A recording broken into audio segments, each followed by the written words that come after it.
প্রথমেই প্রথম আলোর বার্তার পর্দায় আপনাদের জানাই শুভেচ্ছা অভিনন্দন। আজ কিন্তু এমন এমন প্রতিবেদন দেব, সেই এক কথা, স্কিপ করতে পারবেন না, নড়তে পারবেন না, চড়তে পারবেন না। হ্যাঁ, চোখ রাখতে হবে সেই প্রথম আলোর বার্তার পর্দায় আজকের প্রতিবেদন। আজকে এই মুহূর্তে আপনাদের একটা 40 সেকেন্ডের ভিডিও দেখাচ্ছি, দেখুন সেই ভিডিওটা, তারপর আমি আসছি আপনাদের কাছে। আমি অমল চ্যাটার্জি।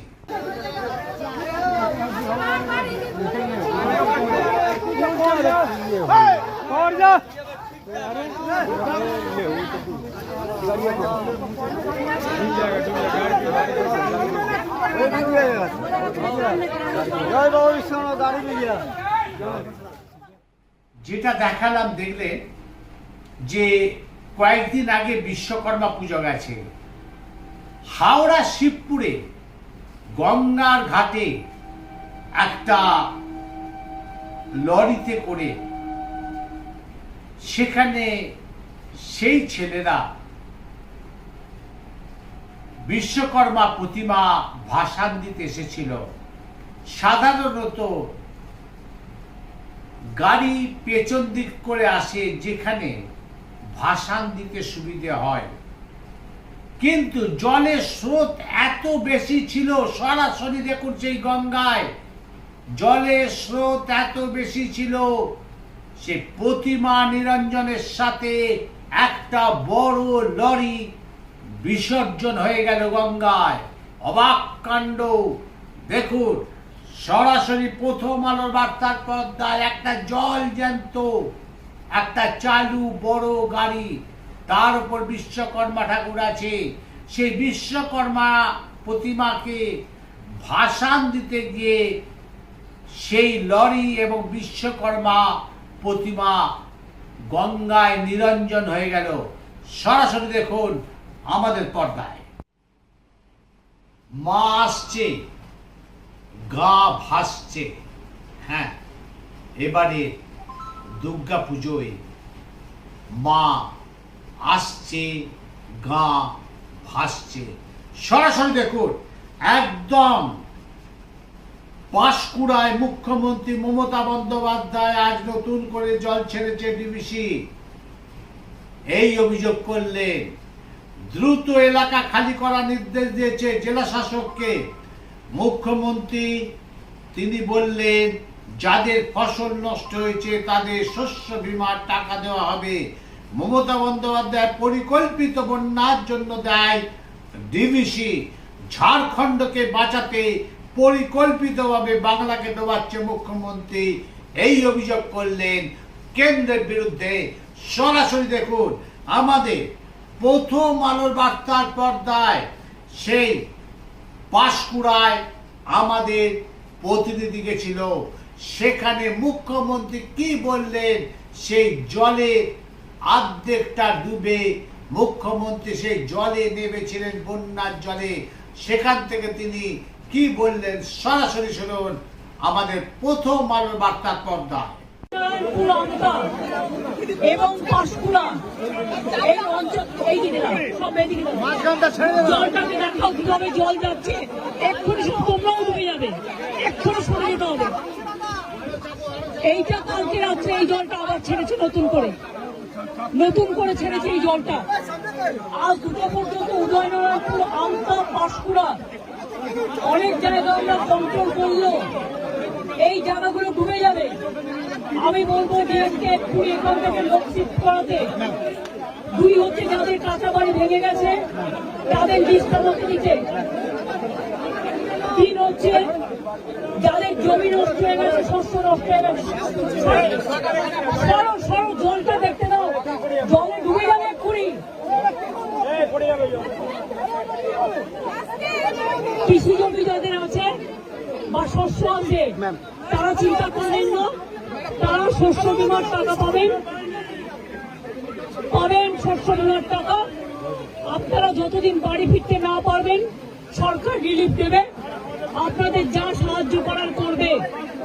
এটা ঝাড়খণ্ড জল ছেড়েছে এবং ডিবিসি কেন্দ্রীয় সরকারের সংস্থা আমার মনে হচ্ছে 4 লাখ কিউসেককে ছাড়িয়ে গেছে, যা কোনোদিন জীবনে হয়নি। কারণ আমরা 5 লক্ষ পুকুর কেটেছি, আমরা 500 কোটি টাকার চেক ড্যাম করেছি, আমরা গোপালেশ্বর কেলেঘাই প্রোগ্রামের মধ্যে দিয়ে অনেক এলাকাকে সেভ করেছি।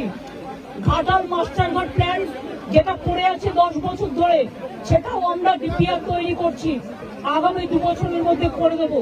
কিন্তু তা সত্ত্বেও যদি এই রেটে জল ছাড়ে, আর ডিবিসির জল ধারণ ক্ষমতা এখন মাত্র 36% এসছে, কেন কেন্দ্রীয় সরকার ডিবিসি ড্রেজিং করবে না, ডিসিলটেশন করবে না? ডিবিসির জলে কেন বাংলা ডুববে আমি জানতে চাই, আমরা কৈফিয়ত চাই। ফরাক্কায় ড্রেজিং করে না, বাংলা ডোবে, বিহার ডোবে।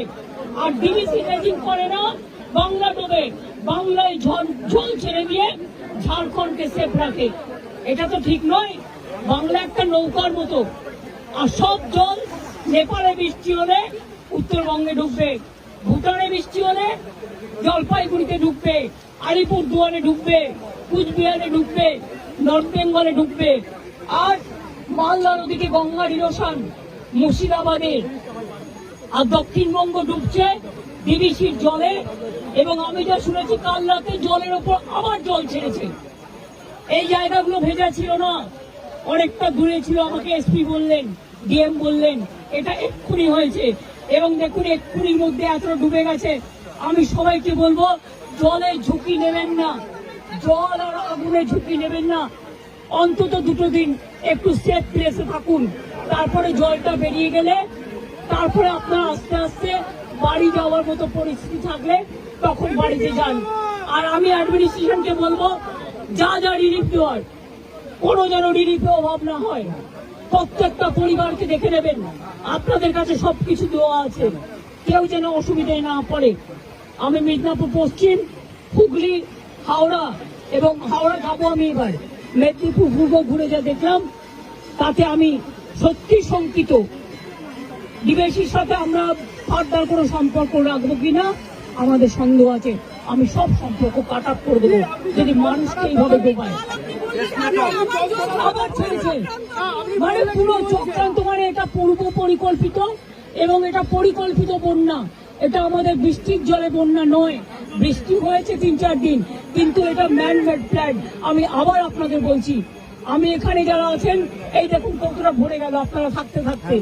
আমি আপনাদের অনুরোধ করবো সরে যান এক্ষুনি মানুষকে নিয়ে। সামনে থেকে যারা দোতলায় দাঁড়িয়ে আছেন, ওই বাড়িটাও ভেঙে পড়তে পারে জলের তোড়ে। প্লিজ আপনারা সেফ জায়গায় চলে যান। জল কিন্তু 8 ঘন্টার মধ্যে ডুবিয়ে দেয় সব, আগুন যেমন হু হু করে ডুবিয়ে দেয়। আমরা পাঁশকুড়া থেকে, আমি দেবরাতেও জানি হয়েছে, দেবরা আমি দেখতে দেখতে এলাম। দেবরা আমি ডিএম কে বলবো, পশ্চিম মেদিনীপুরের ডিএম কে বলতে দেবরার রিলিফ গুলো পাঠাতে, এমএলএ কেও একটু কনফিডেন্স নেবে, জেলা পরিষদকে, এবং কেশপুরটাও দেখে নিতে। দেবরাতেও 10টা গ্রাম ডুবেছে এবং খড়গপুর রুরালও ডুবেছে, একটা ট্রাইবেল গ্রাম, সেটাও দেখে নিতে। এবং পাঁশকুড়া যেটা ডুবেছে সেটাও দেখে নিতে।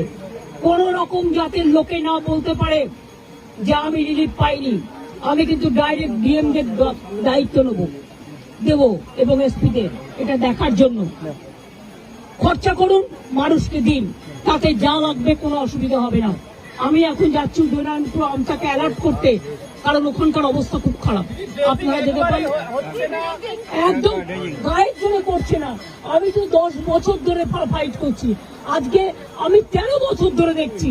কিন্তু আগে ছাড়তো 75,000, 1 লাখ কিউসেক, এবার ছেড়েছে, ওরা ছেড়েছে 4 লাখ, তেনুঘাট পঞ্চায়েত ছেড়েছে আরো 1.5 লাখ, 5.5 লক্ষ। This is very unfortunate. I do not know why central government is not this dredging for DBC. Their reservation power now it came down about 36% only, and all the water they release for Bengal. Why Bengal will be man-made flooded because of central government irresponsible activities? I am sorry, this is not Bengal water. This is the Jharkhand water from Tenughat Panchayat, and this is the water coming from central government organization, the DBC. বারবার সতর্ক করছেন, বলবো উদাসীন, বারবার সতর্ক করছেন আপনি। না না, এটা নিয়ে বড় আন্দোলনে যেতে হবে, এটা নিয়ে আমরা বড় আন্দোলনে যাবো। এইবার আপনাদের দেখাচ্ছি হুগলি জেলার গ্রামীণ পুলিশের পক্ষ থেকে বিভিন্ন এলাকায় পরিদর্শন, পুলিশ কর্তা ব্যক্তিদের খানাকুল থানার রামচন্দ্রপুর, কুশুলি, রাজারহাট এলাকায় নিচের দিকে বন্যায় ক্ষতিগ্রস্ত এলাকায় নৌকো করে ত্রাণ নিয়ে পৌঁছলেন হুগলি গ্রামীণ পুলিশ। সরজমিনে উপস্থিত ছিলেন হুগলি গ্রামীণ পুলিশের সুপার, যিনি সুপার আছেন কামনাশিস সেন, আরামবাগ এসডিপিও ও সুপ্রভাত চক্রবর্তী, আরামবাগ আইসি, খানাকুল থানার ওসি মুন্সি হামিদুর রহমান, এছাড়া ছিলেন খানাকুল থানার বিভিন্ন অফিসাররা। সরাসরি দেখুন প্রথম আলোর বার্তার পর্দায় হুগলি গ্রামীণ পুলিশরা তারা কিভাবে সেই খানাকুলে সমস্ত যারা সাধারণ মানুষ আছে, মধ্যবিত্ত মানুষ আছে, যাদের ঘর ভেসে গেছে, তাদের কিভাবে সাহায্য করছে সেই গ্রামীণ পুলিশ আধিকারিকরা। সরাসরি দেখুন প্রথম আলোর বার্তার পর্দা। লোকরা আছে, যতটা আমরা নিয়ে গেছিলাম, আমরা রাশন ডিস্ট্রিবিউট, জল ডিস্ট্রিবিউট, আমরা সব ডিস্ট্রিবিউট করে এসেছি। আরও লাগবে। এরা আমার জেনে খুব খুশি হলো। ওরা বললো কি ওদের সাথে পাশে পুলিশ ছিল, ওদেরকে রেস্কিউ করেছে এবং কালকেও জল খাবার এদের কাছে গেছে। এরকম অনেক জায়গা আছে। আমরা যতটুকু পারছি, যত সাহায্য পারছি আমরা করছি, আর আমরা এটা চালিয়ে যাবো। পুলিশকে কি সাধারণ মানুষ পাবে আগামী দিনেও? নিশ্চয়ই পাবে। যতটুকু আমরা পারবো, যতটুকু আমাদের ক্ষমতা, আমাদের মোর দেন আমার ক্ষমতা, আমরা যতটুকু পারবো করবো। দুর্যোগ যখন এসছে সবার জন্য দুর্যোগ। অনেক মানুষই চাইছে ত্রাণ সবাই পাচ্ছে না, এখানে যদি বসে কোথাও খাওয়ানোর ব্যবস্থা, এরকম কোনো পরিকল্পনা আছে? এটা আমাদের প্ল্যানে আছে। আমাদের অ্যাকচুয়ালি আপনারা দেখতে পাচ্ছেন সব জায়গায় জল। তো কালকের থেকে আপনারা জায়গায় ব্লক 1 আর ব্লক 2-তে যতটা আমরা পারি, পাঁচটা বা আলাদা জায়গায় থাকবে, আমরা খিচুড়ি টাইপ করে দেবো। কিরকম অভিজ্ঞতা বলবেন এই আজকে যে বন্যা পরিদর্শন করলেন এবং কিছুজনকে ত্রাণও দিলেন, কি বলবেন? খুবই দুর্যোগ অবস্থা। তো আমরা আশা করছি আমরা প্রশাসন, আমরা যত তাড়াতাড়ি আমরা এটা যদি জলটা বেরিয়ে যায়, তত তাড়াতাড়ি এদেরকে আমরা কিছু সহযোগিতা, মানে যদি আমরা হেল্প করতে পারি, মানে খাবার দেওয়া নিয়ে দেখা যাক।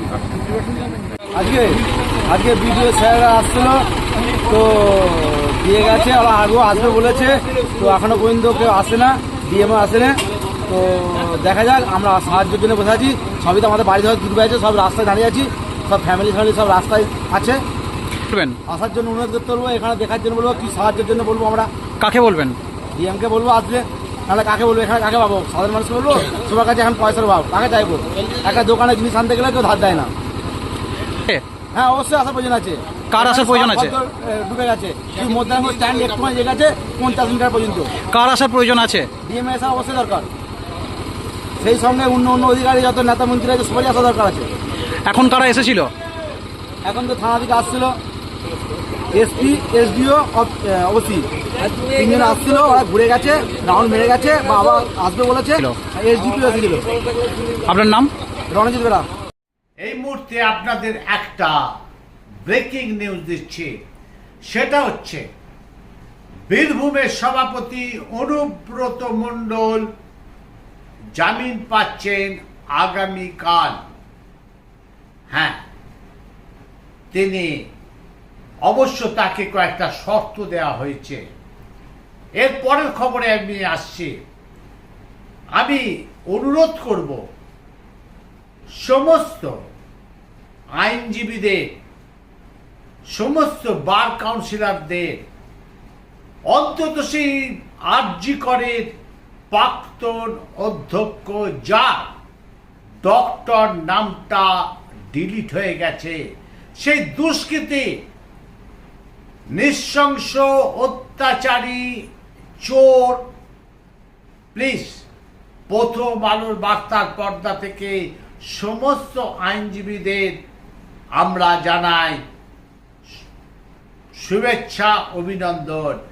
একটা আমাদের অনুরোধ, সমস্ত বার কাউন্সিলরদের, সুপ্রিম কোর্ট থেকে শুরু করে হাইকোর্ট, লোয়ার কোর্ট, সমস্ত আপনারা কিন্তু ওই সন্দীপ ঘোষ যে দুষ্কৃতি, যে তাণ্ডব, যে নৃশংস, তার পাশে কিন্তু দাঁড়াবেন না, তাকে বাঁচাবার জন্য কিন্তু দাঁড়াবেন না। কারণ মানুষ এতে অনেক বেশি খুশি হবে, কারণ ওকে বাঁচাবার কোনো দরকার নেই। ও যে কাজ করেছে, শুধু তাই নয়, যখন ও বাইরে ছিল রূপান্তরকামীদের সাথে ও রাত্রির কাটাতো, রূপান্তরকামীদের ফোন নাম্বার নিয়ে ও রাত্রির কাটাতো। হ্যাঁ, সেই অভিযোগ উঠেছে সেই সন্দীপ ঘোষের এগেনস্টে। ওই সন্দীপ ঘোষের এগেনস্টে কিন্তু ভুরি ভুরি ভুরি ওর অভিযোগ। তাই অনুরোধ, অন্তত সন্দীপ ঘোষকে বাঁচার জন্য কোনো আইনজীবী যেন ওকে ওর পাশে যেন না থাকে। ও যেভাবে নৃশংস অত্যাচার করেছে, সেখানে সেই সন্দীপ ঘোষের সাজা হওয়ার পর তাকে যেন গভীর জঙ্গলে নিয়ে যায়, নিয়ে গিয়ে বাঘের, হিংস্র বাঘের মুখে যেন ছেড়ে দেয়। সেটাই হবে ওর চরমতম শাস্তি। কারণ ফাঁসি দিল তো হয়ে গেল, কষ্টটা ওকে ভুগতে দিন, এটাই আমাদের অনুরোধ। প্রথম